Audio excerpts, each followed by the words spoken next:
just want to step out of it, to step out of the whole race, the whole business. The monstrosity of being alive overwhelms you. If you have depression, if you have anxiety, if you have post-traumatic stress disorder, if you have any kind of mental health condition, this is not something to ignore. Depression, frustration, anxiety, pain, disillusion.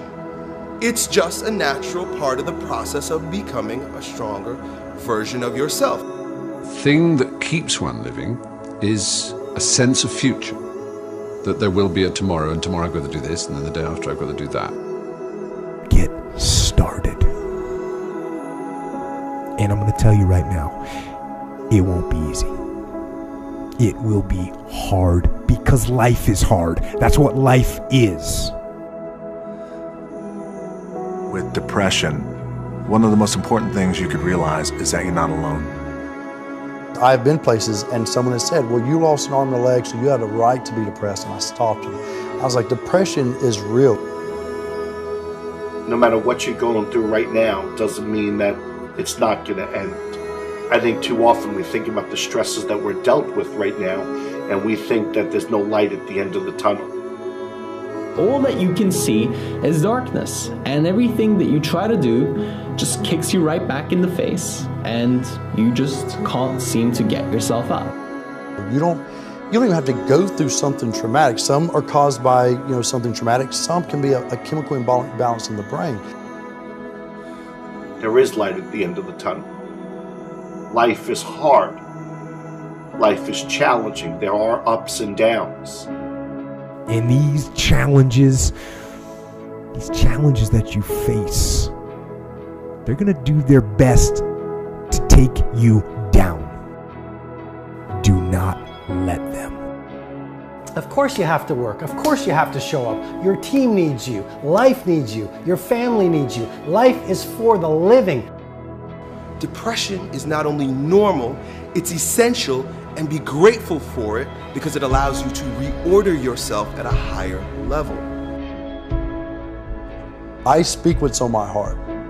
And I gave my speech, and as I was closing, I kind of mentioned some depression. Because I was coming out of the winter months, and it hit me again this past winter, and I went and saw the doctor, and so it was on my mind, and it came up. And as I was saying, I thought, this generation of people probably aren't connecting to what I'm saying. When I walked off the stage, and they lined up, the amount of people that thanked me for talking about mental health. And here I was, I thought they didn't want to hear. I thought I was stepping out of line. No, it needs to be talked about because it's not just this generation, it's people are realizing more and more that it's an issue. And the more we talk about it, the easier it is for people to be honest with themselves and get the help they need.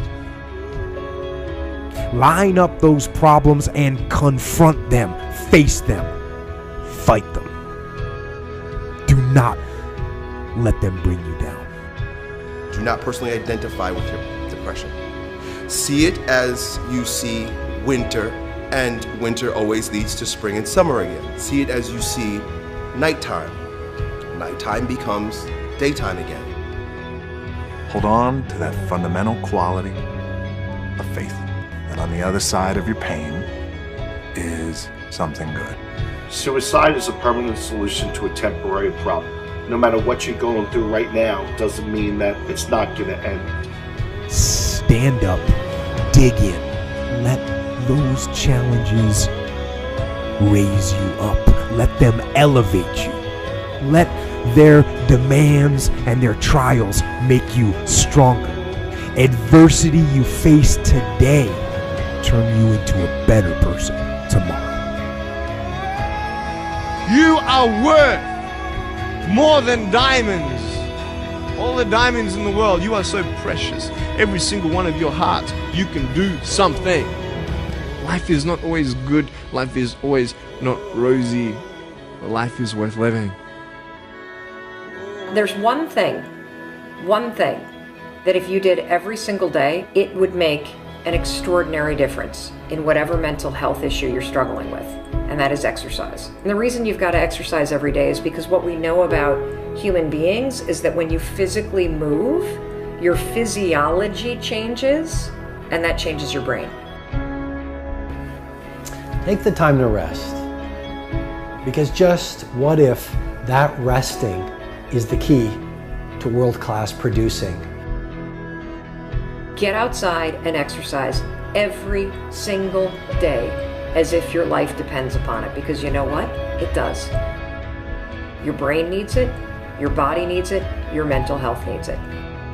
And I feel like if you had heart problems and saw a cardiologist, well, everyone would be concerned about you, would know you're doing better, and it would be open and honest with the crew. But the most complicated organ in your body, if you have a problem with it, suddenly we don't want to talk about that? No, and you can get over it. And that's what people need to realize. You can be cured. You can get past it. I assure you, the clouds will lift. Right, there is sunlight above the clouds. You're just looking at the clouds right now. And they will lift, and crisis has come to teach you the big lesson you're meant to learn to move to your next level in the next chapter of your greatest life. This depression will pass. It will go away, and something much better will take its place. But for right now, all that you really need to know is that you have to make it through. Getting your heart rate up, getting outside, breathing, feeling connected, getting out of your house, which may make you feel depressed and trapped. The man I am with you right now as I speak with as much authenticity as I know how to share is the result of my times in the valley of darkness. Doing that every day, that physical push, you don't have to run. You don't have to go to an aerobics class. Get outside with your dog in the woods. Walk with a good friend for 2 or 3 miles. Doing that every single day not only moves your body, which changes your mind, it gets you out of your physical environment, which is one of the things that people with depression tend to have a hard time doing. And it also creates a bit of momentum and a bit of a routine in your life. Every time I experience a bout of depression, I come out on the other end a different person, doing different things. But it's because I'm aware of what's happening and I'm aware. I want to see the opportunities as they present themselves to me instead of falling into the depths of a spiral down depression because I'm personally identified with what is happening when I'm upset. And your schedule is not full and you actually feel like you're wasting your life because you're not this epic producer. What if those times were actually a different form of productivity? What if those times were actually being productive in a different way, where you're actually producing not in the world, but producing within yourself, producing strength, producing new insights, producing new ideas, producing new capabilities, producing new energies, producing new emotions, shifting from fear to love, because when you go through difficult times, what do you really do if you feel your fear and your pain? You release it. It's out of your system, and you grow in love and bravery and strength. What does that do to your craft? What does that do to your power? What does that do to your bravery? What does that do to the light that you bring into the world? You become this incredible force that is undefeatable. I suggest to you that if you are facing a challenge, don't stop. Stay busy. Work your plan. Continue to do those things that you know that work for you after you have evaluated yourself in the situation. Continue to move. Stay busy, stay busy, stay busy. You are part of a larger cosmos, whether you know it or not. And communing with nature allows you not to see the bars of the prison cell, but the stars of the universe. And if you can connect with those every day, my dear friend, you will use your pain as an instrument for your greatest growth. And then you try something new. And then you'll also go to school and people will put you down and parents will tell you that you're a failure because you failed at a test. And you start believing the lies around you, saying that you're not good enough and no one's going to want you and you'll never ever do anything good in your life and you'll never ever, achieve the dreams and goals that you wish you had done or wish that you could do. And these steps take you closer. That voice saying, you're not good enough, you're not good enough, you're not good enough, and all you need is one more step to fall. So you have a choice to know which step you're going to take today.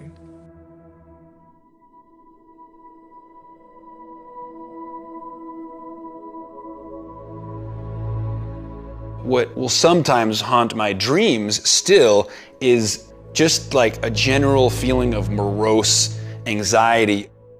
Everyone experiences a version of anxiety or worry in their lives. I don't know why I opened up and talked about it, but I guess I was just sick and tired of just having it inside of me for 20 plus years, and I was ready to make a change. What helped me the most, that I want to impress upon all of you, is that I realized that part of my identity is saying no to things I don't want to do. And you are all in school, and you all have a lot of teachers and a lot of people around you that tell you all day what you have to do, but it is your right to choose what you do and don't do. It is your right to choose what you believe in and what you don't believe in. It is your right to curate your life and your own perspective. We all go through things. We all go through struggles, right? There's probably everybody in this room that goes through struggles the same exact way, and I think that's what we all have to realize. It's just something that every single person goes through. And maybe we go through it in a different or more intense way for longer periods of time, but it's not, there's nothing wrong with you. To be a sensitive person that cares a lot, that takes things in a deep way, is actually part of what makes you amazing. I also struggled a lot with anxiety and depression.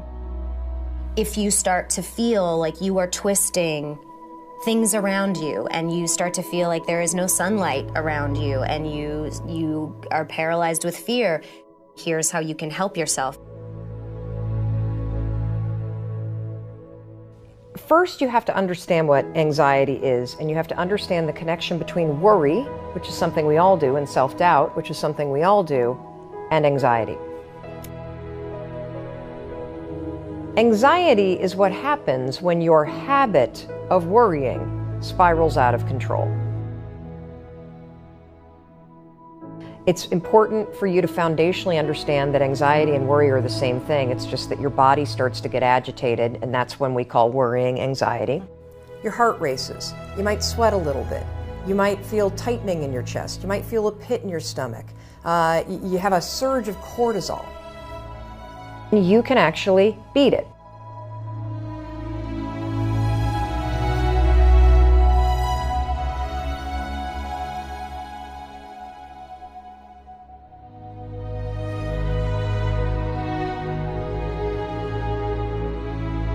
This is how you're going to do it. So all day long, you're going to have moments where your thoughts drift. Like, you'll just be hanging out with your friends, and then suddenly you're like, I'm not sure that that person likes me anymore. You know, I haven't heard from my kids lately. I wonder if they're dead, or, as I check, like, you just start worrying about stuff. Why? Because it's a habit. Because when you're not paying attention, your brain shifts from you being a decision maker and paying attention to you just kind of spinning things on autopilot, and one of your habits is worrying. The second you wake up and you notice, holy cow, I'm talking some negative garbage to myself right now. 5, 4, 3, 2, 1. You've just shifted the part of the brain.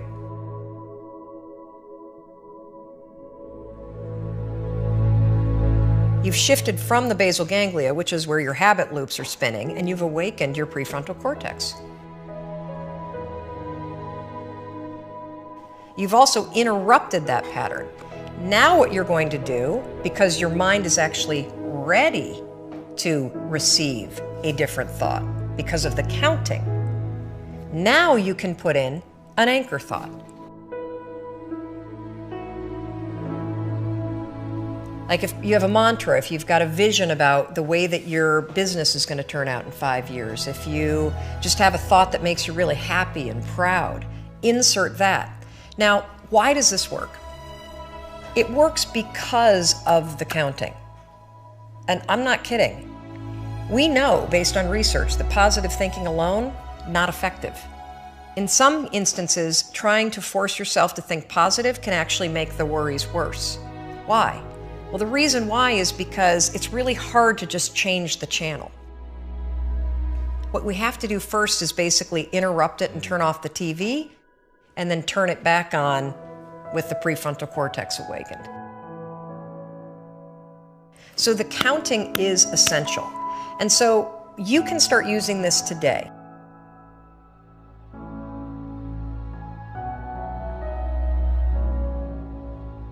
And the problem that I have with anxiety is the physiological side of it. I got shallow breathing, rapid heart rate, and most terrifyingly, the blood is actually leaving the prefrontal cortex. And so you're getting into a position where your higher level cognition is actually being shut down because it doesn't have blood flow. And then I began to visualize that what I was trying to do was get myself into a calm state where the blood could actually go back to the places that I needed it, so that my higher level ability to reason would kick back in. The first thing that I started to do to be able to consciously control that was meditate. In meditating, what you're learning to do, at least for me, and I don't consider myself a meditation expert by any means, but this was one of the huge wins for me in meditating, was learning to breathe from my diaphragm. Even one breath from my diaphragm had a really big impact. Breathing from your diaphragm instead of from your chest, right? So most people breathe like this, and it's all in your upper chest. You're not getting a very deep breath. So in meditating and learning to breathe from your diaphragm and learning to consciously calm yourself down, meaning you're lowering your heart rate, you're breathing much more deeply from the diaphragm, getting the blood reallocated to the parts of the brain that are actually useful. That meditating was my first step into that.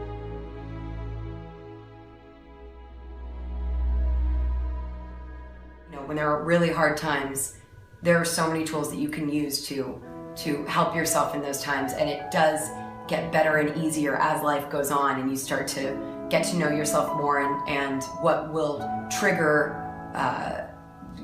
certain instances of anxiety and where you feel comfortable and safe. So I would just say, don't ever feel like you're a weirdo for it, because we're all weirdos.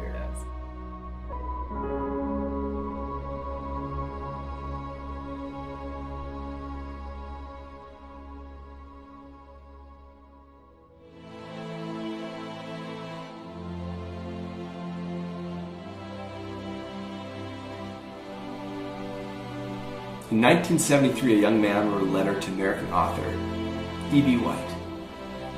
The young man was losing his faith in humanity. And this is the reply he received from White. Hope is the thing that is left to us in a bad time. I shall get up Sunday morning and wind the clock. E.B. White wrote those beautiful words in response to fears surrounding our future.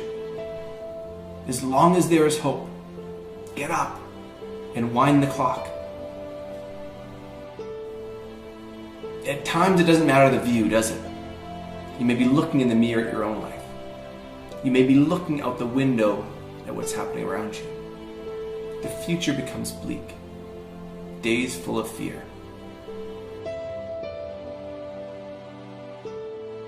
It's when darkness forms, clouds roll in and life gets heavy. Sometimes we feel it together. Sometimes we feel it alone. Those times surrounded by sadness. And in those moments, what are we to do? For there is but one sensible response, isn't there? We wake up and we make tomorrow better than today. We get up, we rise, we wind the clock. And we are to do it with our heads held high so that we can be the first ones to see the sun as it starts to poke through. You know, if you're down and you can see a reason why you should be down, then that brings with it a certain clarity. But if there's no reason, you tend to think, well, why on earth am I feeling like this? I don't understand. If you're like me, you're feeling it lately. We're in a moment when the clouds have covered some of the light. The way forward may seem to be slipping from view. The path of progress, which has been so hardly fought for, can feel like it's fading. Perhaps it was the path you were declaring for yourself, and now it's changing. It's shifting. Gone. And hope is the thing that has left us in a bad time. But hope is not the final fragile string. Hope is the start. Hope has a strength. It means something new is coming. Because it always does. Clouds break. The sun shines. In fact, it's never stopped. So in E.B. White's words, hang on to your hat. Hang on to your hope. And wind the clock, for tomorrow is another day.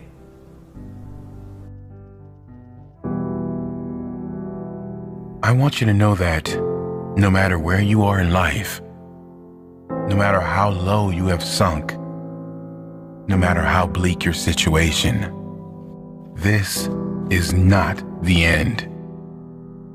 This is not the end of your story. This is not the final chapter of your life. I know it may be hard right now, but if you just hang in there, stick it out, stay with me for a little while, you will find that this tough moment will pass. And if you are committed to using this pain, using it to build your character, finding a greater meaning for the pain, you will find that in time, you can turn your life around and help others going through the same struggles.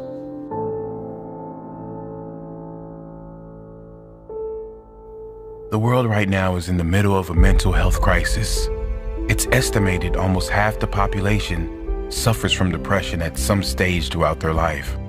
Rather than join the queue, it's important we learn why we get down and then how we can change it. Because believe it or not, we create our own negative feelings, and we can also ensure that we turn our lives around and be a positive change for others. The reason anyone gets depressed always comes down to the consistent thoughts we think and the consistent beliefs we hold. Let me say that again. The reason anyone gets depressed always comes down to the consistent thoughts we think and the consistent beliefs we hold. The point here is that anyone that is depressed is so because there is an external factor that didn't materialize in their life. They have lost something outside of their control or don't have something that is out of their control. In school, we are taught how to get a job, but no one teaches us how to live in a state of happiness. No one teaches us how important our conscious and unconscious thoughts and associations are. Is our happiness not worth more than a job? Yes, it is. And before you say happiness won't pay my bills, happiness will pay your bills. When you realize you will be 10 times more energized, focused, and take positive action in your life, when you first choose to develop yourself as a priority and then get to the stuff of the world. I've seen some people who many would consider to have it all in their life because they thought they were not good enough. A thought, a belief within them told them they were not worthy. These people that many were jealous of, many envious of, were not good enough. You must value yourself enough to take the time every single day to work on you, to engage in something that will ensure you are a positive influence on the world. This, of course, doesn't mean life will suddenly be perfect. The same life challenges will show up, but if your mind is strong, if your mind is at peace, your reaction to the challenging times will be very different. Your reaction will be, how can I make this work? Not why is this happening to me? And then others will look to you, not with pity, but with hope. Because your strength will become their hope, their strength. You really can be that powerful. You can ditch the victim story. You can leave the pain behind and focus on how you will react next. How you will react positively. Read all you can read to get your mind in a positive place. Take steps to ensure you will be in a better position next time. Whatever pain you are suffering from, how you can ensure it won't show again.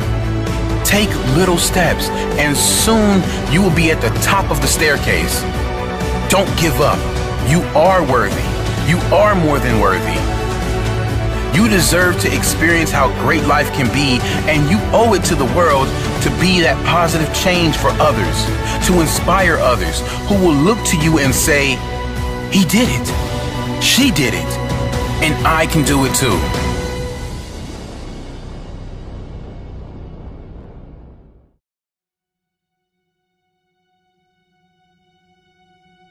Thank you.